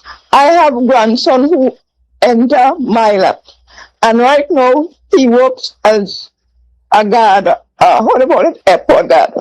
One, in times gone by, since in 60, PNM fighting with the people in this country. They had youth camp. When they are now getting to being, they closed down all that. Presto, what so they closed down all that. And they keep continuing to be closing down. Anytime these people get into power, they're closing down. Why they're doing that? And it's only we black people, children. They're doing that. In my time, and some of them grandparent time, how much education you had? If you didn't have money to pay us to go to school, we couldn't go. When Dr. Eric William come into being, he says, see this stupidness did that, I step in it. I opening free school for everybody. I come in the South. They had one school, and the school were run by Texaco. Yeah. And So you from you from down Labre side? In Irie village.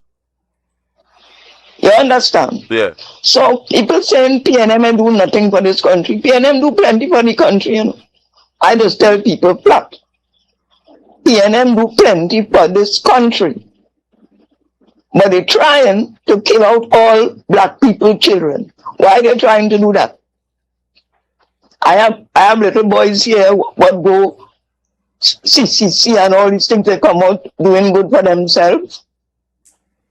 But as these people and them get into power, they try to keep the power class of people children down and the black people children down. But God go fix them. God go fix them, Mr. Jeffrey. Yes, God go fix them. Well, Granny, thanks for calling. Thank you. Thanks for calling, Granny. God go fix them. Or hear the words of Granny, God go fix them. Leroy. Mr. Jeffrey? And I said that. Yes. Take away all the little black boy and black girl programs. I don't chatter that you said, yeah, but chatter okay. But it's true. You understand? Yo. It's true. Well, because in Milat. Go ahead, Trinity. Go ahead. Huh? Go ahead. Because in Milat, most of the boys are them is of African descent. If you really check it right. You understand? Milat is a program with us be saving young black men, especially from the east-west corridor and from south. You understand? A life of crime. When they take away that now, with them men and them going back and them men and them going straight back in crime? Yes. That Yes. has to eat. So they're looking for things to eat. Well, just closing down all. Just so chatter before you. The UNC government. Just so we have a call online here. Let me answer this call here. This is Victor. Victor, good night, sir. Yeah, Jeff, good night. Hear this. Watch me, I run a program. I don't know if you're calling me for a personal phone call or you're calling to make a contribution. Nah, this is our personal call. So run the program. I will call you after. Right. I will talk to you after. All right. Okay. Yeah. Good. Yeah. Of course, I don't that Victor Roberts. But chatter before I let you make a contribution. Let me hear Leroy Lewis. Let me hear Leroy Lewis before we continue. Good night, everyone. Yes, good night, Leroy. Good night to those on the panel. Good night. I've been listening to you all for quite a while. And I'm not surprised, I'm not surprised at this government at all. Because I remember the last time when they were in power, the things that they did. The way how they brought the country, the feeling that they brought to the country. And when this last general election called, I said, I hope these people remember the last time what that last government did. The People's Partnership. I hope these people say, okay, they want to get rid of Rowley. Okay, as a PNM, Dr. Rowley was doing wrong. They were doing wrong things. If they had one more year to straighten it out, they could have come back on track. But we didn't have the time. They didn't have the time? Okay. I said, boy, I still hope. I'm still hoping, I was still hoping, but when I see the first wrong they did to us, I have to say us because I'm a black man too, is the CPEP. That was the first wrong. That was the first wrong thing when I realized, when I see that, I say, well, okay, they're going to take away everything. They're going to take away everything. And we all have to realize that everything they take away from us, Everything they destroy is us they destroying because we are not supposed to exist. I want you all to understand what I'm saying. We are not supposed to exist. We are not supposed to go up. We are supposed to stay down. We are supposed to be, there's a margin that we're not supposed to cross. Mm-hmm. So once you take away these programs, we cannot elevate ourselves. The young men on the ground who trying to reach up, we can't reach up because there's nothing for them to step up on to meet that next level. Once you take away that, and she understands that she sold us a dream and we bought the dream. I have to say part of the country. I didn't vote for them because I knew what it would entail. And I'm sorry that we're here now. And it's Candace who caused me to be here in this live now, listening to all this so much time, because I read an article where Candace had to go back to Miss Penelope Beckles because the same people who she run she blood thin for, the same people she had to go back to ask for food for the same people that run up and down with her. To put in the same people here. It's the same people who neglect her. They wasn't answering. She called the tune. She down with her. She come back. When she come back again. She calling. They stop answer. They stop return. They ain't returning no messages for her. And she went by Penelope Beckles. But she went, as they say, she went back to the vomit. She went back, and what she got? She got welcome, open arms, because that's not how PNM does deal with. That's how PNM does deal with. You went off straight, okay, nice. I see it as the prodigal story, the prodigal son story. Exactly. Exactly. She went back and she got what she wanted. She got more and more. You know what I saw today? You remember? I don't know if any one of you all saw the clipping where we're in Canada local here up in the hills, where they showed all these houses dilapidated and people move out. And I saw Philip Alexander went up there today to talk to these people to say, well, we coming to help all here and the thing. I said, all right, I'm waiting to see. That was on the news night before. All right, well, I'm waiting to see. He was in point two and he said the same thing. I'm waiting to see. I'm giving them time. And I like I said, I'm going to finish up here. Like I said to myself before, I say I give them 1 year to talk about PNM. That year up. The next year is to start a fight among themselves. That is this year going in now, and the next 3 years, well, we have to know what we're doing for the next 3 years. So people, as I say, each one help one. All right? That is it for me. Well, Trinidad and Tobago, let me tell you something. I'm glad you bring up that story. Now, I want someone here to come to the front of the class here this evening, because many of you are not keeping in track with a specific timeline. And we believe, I have some serious analysts analyzing what is taking place in Trinidad here. And you know what they're saying? You know the conclusion that we would have come to? All this here is a distraction. When the IMF want to impose certain things on us in this country, certain things that don't take place. Let me answer this call. Read between the lines, people. Good night, caller. Good night. Tall man. Yeah, tall man. Now, I don't want to talk about what the last caller talked about. But, Bluetooth connected.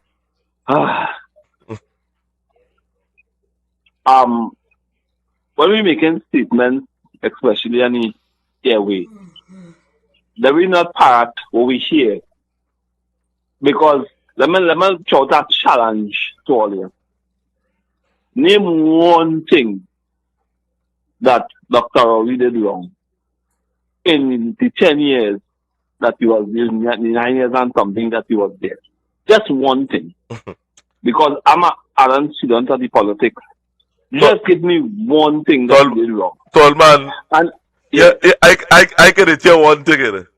Yeah, let me tell you this one thing. Yeah.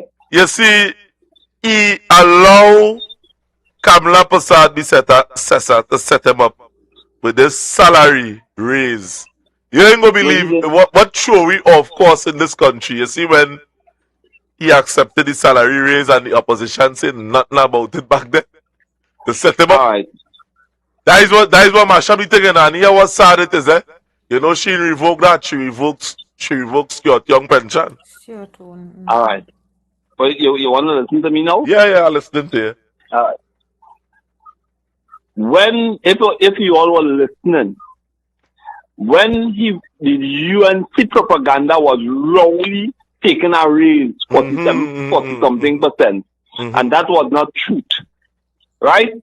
If everybody else's salary and Dr. Rowley's salary was raised, all the parliamentarians, the judges, the magistrates, everybody, but it was only focusing. We African people, study the propaganda, the UNC.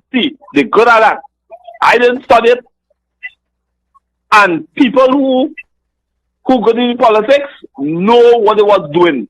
But African people, in the main, studying to follow these people, forgetting what they did from 2010 to 2015, and talking about Rowley raising salary, Rowley 47%. And that was a lie. It wasn't even 47%. And it's sung after a while, like it's only he alone getting a salary raise. But it wasn't he alone, it was everybody. But the bamboozle people head with that, and then come up, yellow is the code, and when you see when everybody went and lie to people again. Right? The share white is so easily done to African people especially. And I like how the Americans do it, because the Americans figure it out after 400 years of slavery. Right? We have to figure it out, because if you come on my page, on my Facebook page, you will only see that be putting up things from America and how the Africans deal with things in America. And so we to get sense in Trinidad to understand what is going on. We as a community have to band together and start learning to love we own selves. That is our problem. We have to learn, and I like how the Americans, the African Americans doing it. Right? We as Trinidadians, we have to learn to love our own selves. We believe they Christianize us, they colonialize us, and they tell us that we must love our neighbor. But the other part say, we love ourselves, but we never learn to love ourselves. We know to love everybody else of every other race. Love yourself. And the moment you start to love yourself, you will see Dr. Rowley as something. They will see not as what Kamala wanted to see, but you will see him as the brother, as the father, as you. And if we as African people in our communities understand that, we will stop taking each other life, because you is me and I is you, right? So they could never, the UNC could never, none of them could never bamboozle my head. The problem with our society, Roger and this police worker poster comments and all them who is Africans who on the UNC side today, notice they have no feelings for people like them, the color, and that's what in America is what they're trying to get rid of. They happen on to African people, we people. Love yourself, love your brother. That's why they can boycott the Chinese today.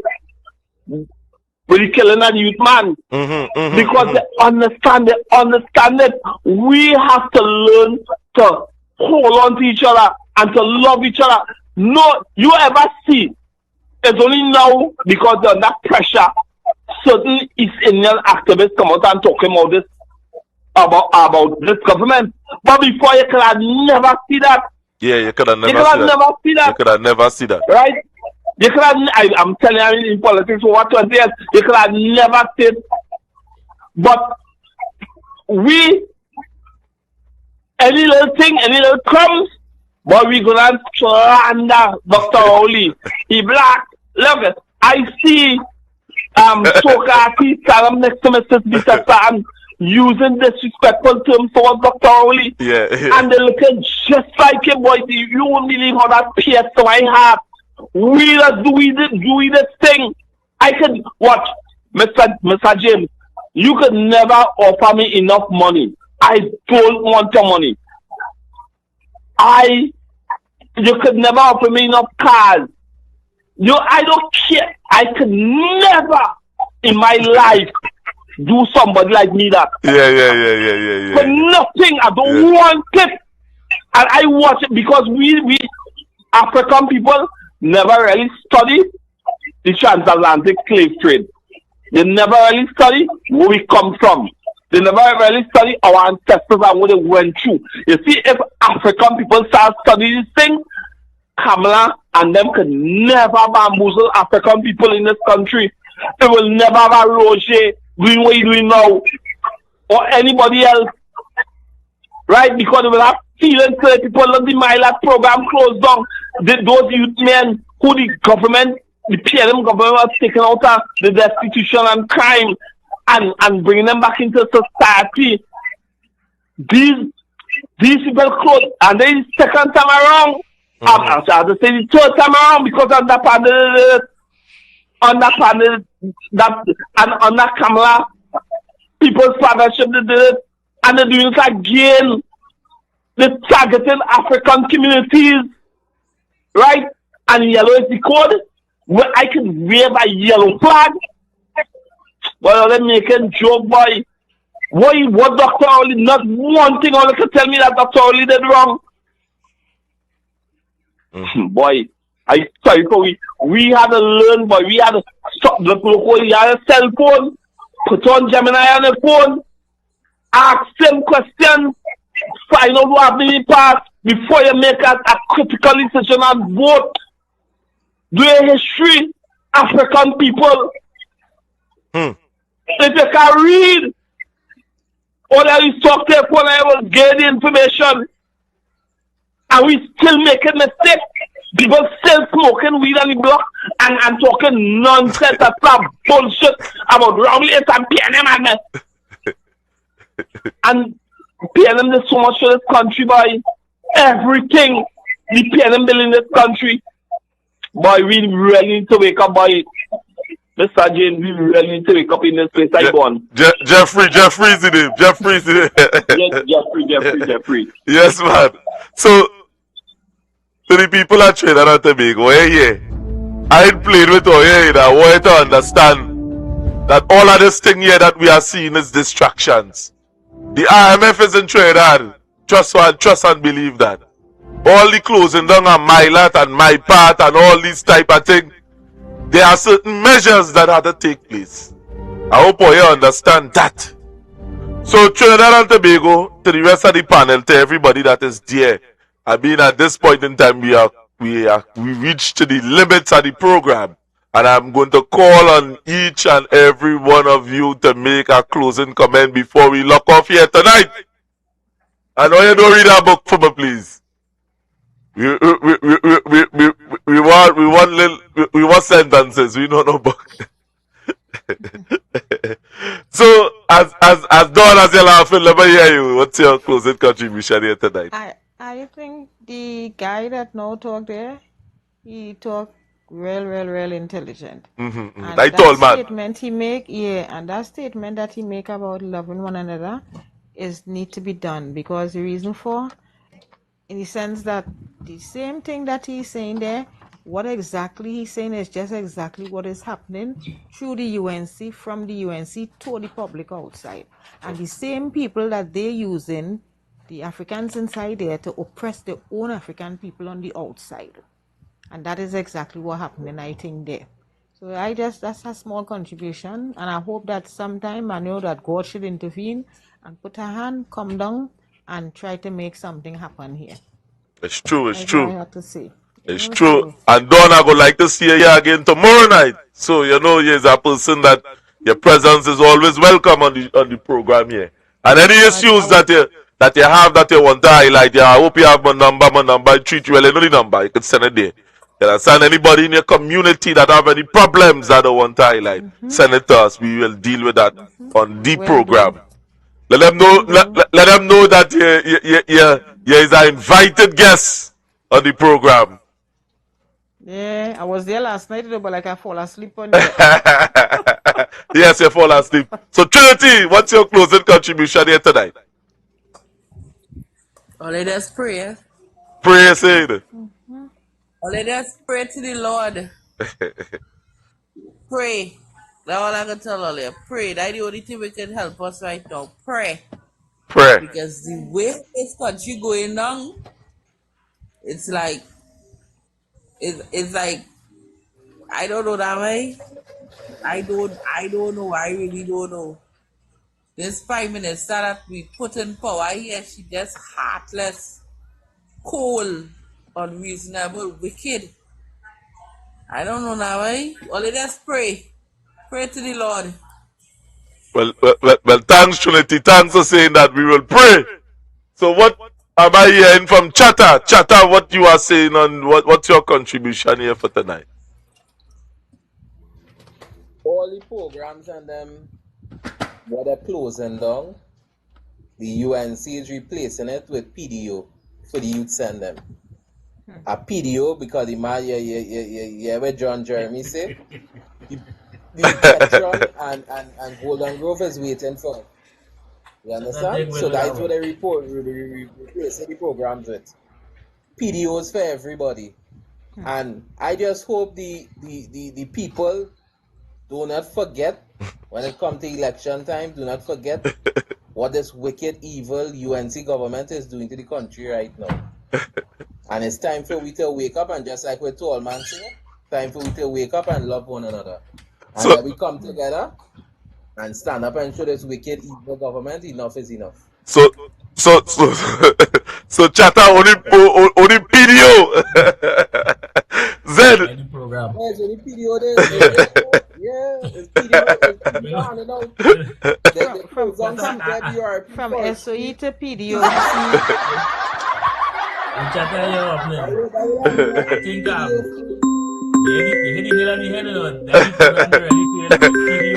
think just now before your last comment there, hold your comment. We taking this final caller here tonight.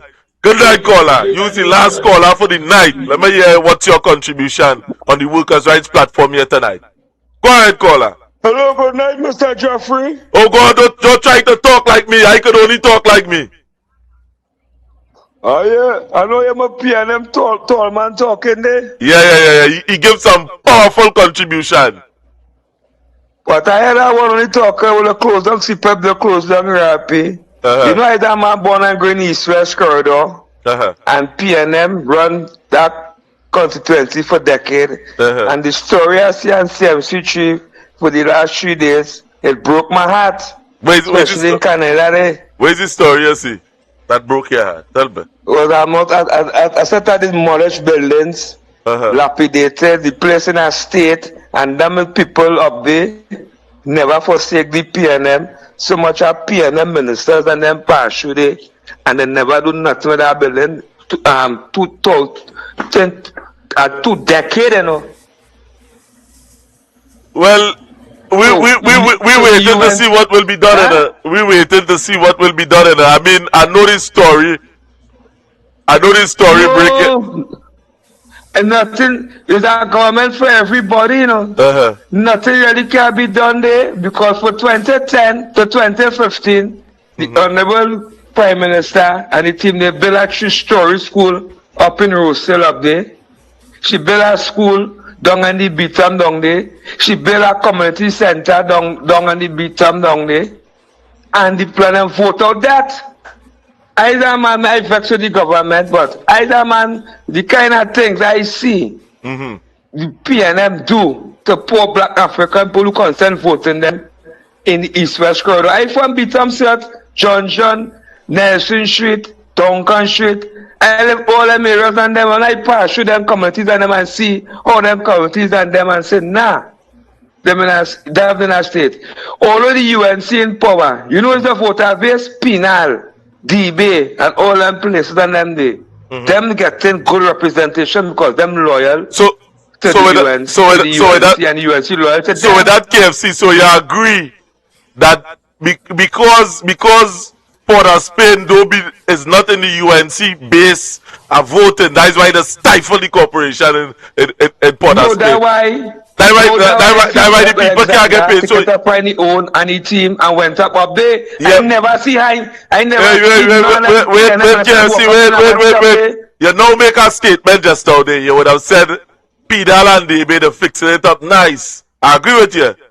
Now, in Port of Spain, the mayor begging for people's salary. That is to say that they only fixing up their people and they don't care about Port of Spain too, just like the PNM, as they would have just said that. Right now, I begging for my salary right now. I grant for the mayor in Port of Spain get all the money to pay off the workers. But who we have to beg? Who we have to beg? Look, we see them bring down 2 high power lawyers to pay them how much money an hour. And then pay you your salary. Come down, man, KFC. We have to deal with this thing, man. We have to be fair. Let's say things in the same tomorrow will get paid. So let's wait till they see if I get paid. I go blow black smoke. But I like the cause we're fighting for, you know. I was fighting for the last 9 years, costing the PNM. Right now, I blow fire in the UNC. I have no political care and me showing no loyalty to no politician. Right. And they're not loyal.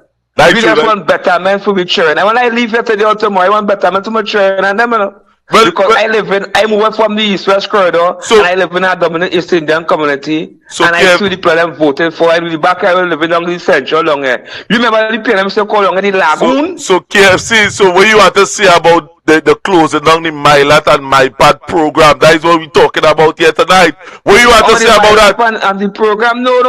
I will not talk about Lennox and that program and the station there saying me like call it close down the Milat program and that program and say until further notice because that and then they did that for troublesome youths. School going and close, essay results come out. They're done saying people in East West colors get low marks, and that could have a boy could have go there. My little brother partially. You leave out part. You leave out something. KFC, you leave out part. The same in PNM constituency, they get low marks. Yeah, but that is what I say. So we'll be dominating the education, but the results come out today, you know, so we go know who interpret and who interpret, you know. KFC, you see, we go talk again tomorrow. We closing off the program. I tell you, I'm bringing it up here for a full interview. I closing off the program. Long live the PNM. I'm not sure the support behind Penny. Yeah, Zen, what is your closing contribution? You see, I understand the motive, man, and the agenda. Yeah, but I have to say that what me KFC and them so they were a long way to go and think because I'm from South, you know. So that statement we make about it only them topping the marks and PNM constituency. I'm from South, you from South too. Yeah, I'm from South. I know. But what I would tell KFC is that the difference with what that mark talk is that they just help the people. Mark or no mark. They just, you see what Tallman say? They see progress in the people. Yeah. And as long as we cannot rise to that occasion, and because they look at developing your people, it will always be like that. They'll talk about who hired and who want hired. It have plenty of them in hand, no marks, but they have good work. They're working offshore, they're working here. When they finish school, they say, where's son doing? You think, bring him now, I go train him. I'll give him a work, something he go learn. How much we just say he can learn? We just get big and then drive back in the community with a big ride and show off and look where we reach. That's the difference, KFC. Don't get it twisted. We have a lot of intelligent black people in this country, a lot. But when they get intelligent, they just get bright too. They just separate themselves. Yeah, true. And we need to start to help and see our people first, because what's the name of saying? What pray? Where God does help those who help themselves. So when you're done pray, get up and answer your prayers. And the only way we can answer your prayers, we have to get up and start to see to help John, Jim, do something, and then we will see a difference in the society. We can't just pray and then hope that we get our bread and our program open help. We have, this is what I say in closing. We have a lot of bright, educated persons who hold high power position in this society that look like you and me. They don't have to wait for no government funding. They could help somebody. And each one help one and build your community within your community. True. And Zed, and to the rest of the team, to Trinity, to everybody that would have came up, Chatter, to Xavier, to everybody that would have contributed to the discussion tonight, I would like to tell all your thanks. Thanks for being on the program here tonight, and all of you join us here tomorrow. And to you, all your message me, Zed message me, we have a group there. Don message me, we would like to add you to the panel. That we have, so we could have discussions even behind the scene in what we're going to present, because all we here is something that we could bring forward, uniqueness to the society, and I believe we are on the same page. And it's a good thing. It's a good to make allies. This is a platform for all of us. I wish many of you could come up like this, or you could join me like Victor the last time, like yesterday in the studio, and we could conduct it. You understand? So when we talk better, you're gonna realize I can't come forward to that. But we gonna talk over the line, and you're gonna get a better understanding. But I know a lot of things. All right. Behind the scene. Yeah. All right. So Chatter, Don, good night to you all. Good night, Mr. Jeffrey. Right. Yes, good good night. Mr. Zed. Good night, Mr. Chatter. Bless you. Have a safe night. Yes, thank you.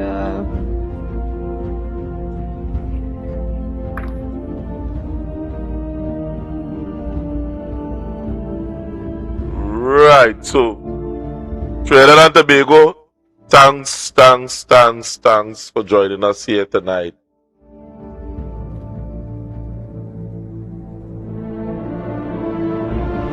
Thanks for joining us here tonight on this program.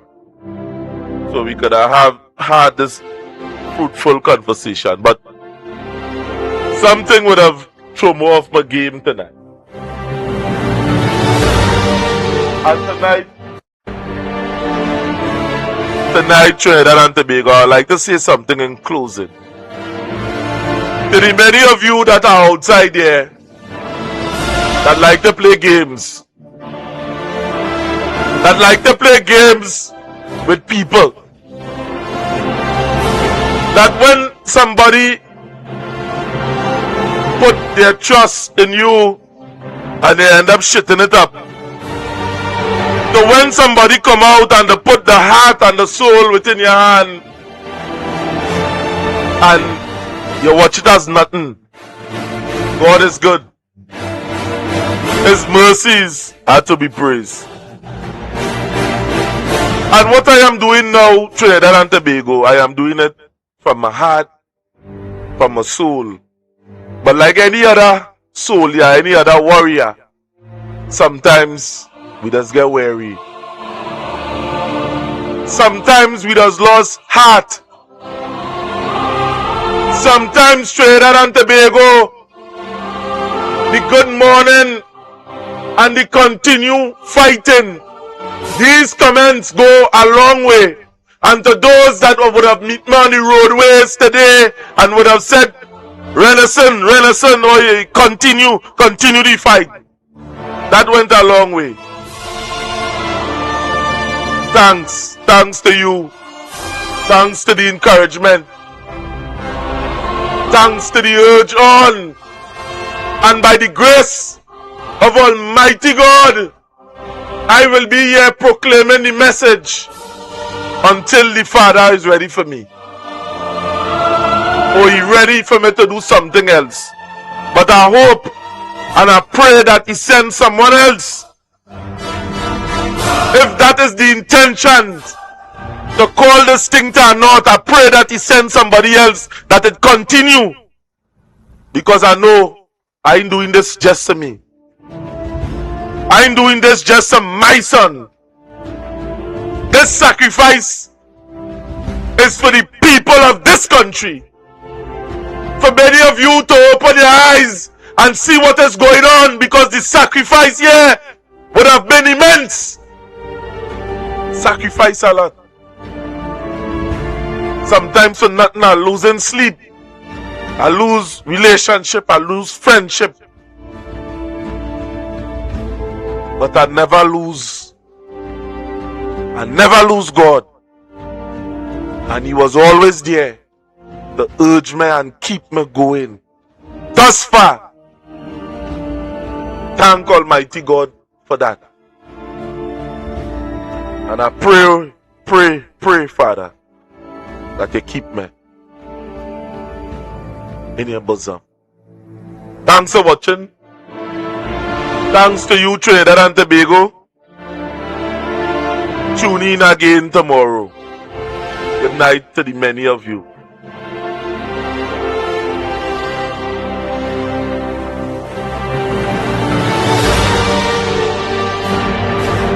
Herein lies the problem. When you find the wrong and you don't see any results, sometimes you won't give up. Don't give up. And that's the ploy of the enemy. I told you a couple of weeks ago of the gentleman, the pastor, who said, and the enemy, Satan, will appear to him. And he started to rebuke the devil. But the devil wouldn't move. Don't be fooled. And he said everything he's learned, the binding and rebuking and the loosing, he's doing all of that, but yet Satan isn't moving. Eventually he disappeared. And the Lord came to him. And he said, Lord, why is it that he was not moving?